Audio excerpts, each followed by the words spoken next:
सोलापूरमध्ये त्या ठिकाणी यांनी आयटी पार्क येऊ दिलं नाही, सोलापूरचं विमानतळ यांनी केलं नाही, दक्षिण आफ्रिका आणि त्या ठिकाणी दक्षिण आफ्रिकेमध्ये आणि त्या ठिकाणी नॉर्थ ईस्ट मध्ये चहाचे मळे यांनी स्वतःचे सुरू केले. सोलापूरला भकास करून सोलापूरची वाट लावायचं काम केलं. त्यामुळे माझी विनंती आहे तुम्हाला मित्रांनो, एक कार्यकर्ता निवडणूक लढतोय आणि कार्यकर्त्याच्या मागे तुमच्यासारख्या प्रमुख कार्यकर्त्यांनी उभं राहिलं पाहिजे. आणि मी दाखवतो तुम्हाला खासदार काय करू शकतो येत्या काळामध्ये.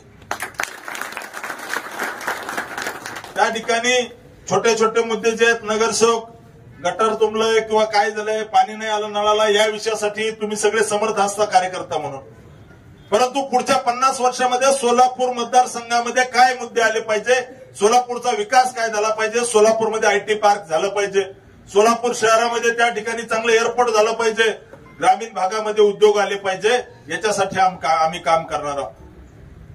इच्छा नव्हती त्यांच्यावरती बोलायची आणि त्यांच्यावर बोलावं, त्या ठिकाणी असं त्यांनी काही केलेलं नाहीये. परंतु त्यांनी सुरुवात केली. यांचा भूगोल इतका कच्चा आहे की माळशिरस तालुका सोलापूर जिल्ह्यात आहे का नाही यांना माहित नाहीये. चूक त्यांची नाही, त्यांच्या कॉन्व्हेंटच्या शाळेमध्ये भूगोलच्या शिक्षकांनी त्यांना नीट शिकवलं नसेल की माळशिरस तालुका हा सोलापूर जिल्ह्यात आहे. इथला मी आमदार आहे आणि मला पत्र लिहायला पाठवतात, तुमचं स्वागत आहे म्हणे. आम्ही सोलापूर जिल्ह्यातला आमदार आहे, सोलापूर जिल्ह्यातील जनतेचे कामं केलेत, हजारो लोकांचे ऑपरेशन केलेत. यांनी यांच्या मतदारसंघामध्ये जितका निधी 15 वर्षात आणला नसेल तितक्या कोटीचे ऑपरेशन मी माझ्या माळशिरस तालुक्यातल्या जनतेसाठी केलेत. 2 दिवस मतदारसंघात यायचं, महिन्यातून 10 आणि 15 दिवसाचे फोटो काढून देईन.